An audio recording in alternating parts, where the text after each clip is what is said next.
दोस्तों सोचिए, अगर कोई आपसे पूछे इस दुनिया की सबसे शक्तिशाली ताकत क्या है, शायद आप सोच में पड़ जाएं। लेकिन जब एक महान गुरु ने अपने शिष्यों से यही सवाल पूछा तो उसका जवाब ऐसा था जिसने हर किसी की सोच को हिलाकर रख दिया।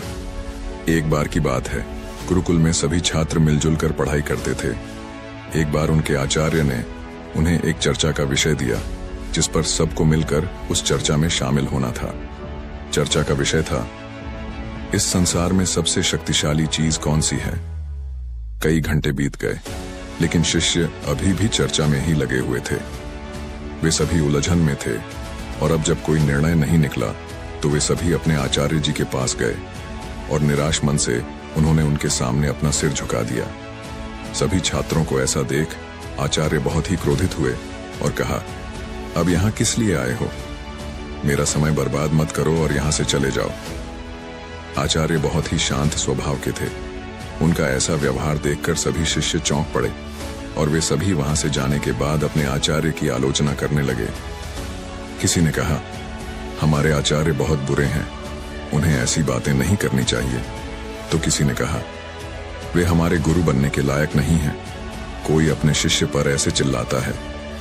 कुछ समय बीत जाने के बाद आचार्य अपने शिष्यों के बीच पहुंचे और बोले, शिष्यों, तुम सब कितने श्रेष्ठ हो जो अवकाश के दिन भी एक साथ मिलकर चर्चा कर रहे हो। मुझे तुम सब पर गर्व है। सभी शिष्यों के चेहरे पर मुस्कुराहट थी क्योंकि अपनी प्रशंसा हर किसी को प्यारी लगती है। बाद गुरुजी ने सभी शिष्यों को समझाते हुए कहा, प्रिय शिष्यों, आज का मेरा व्यवहार आप सबको अजीब लगा होगा, लेकिन यह मैंने जानबूझकर किया था। जब मैं तुम पर क्रोधित हुआ तो तुम सब ने मेरी आलोचना की, लेकिन जब मैंने तुम्हारी प्रशंसा की तो तुम सब खुश हो गए। असल मायने में वाणी से बढ़कर इस संसार में और कोई भी शक्तिशाली वस्तु नहीं है। इसलिए हर व्यक्ति को सोच समझकर अपनी वाणी का प्रयोग करना चाहिए। सभी शिष्यों को अपने आचार्य से आज एक बहुत ही अच्छी सीख मिली थी।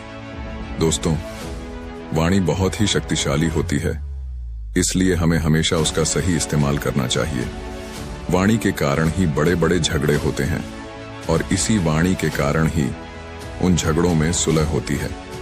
इसलिए बेहतर यही होगा कि हम अपनी वाणी में मधुरता लाएं और इस जीवन को सुखद बनाएं।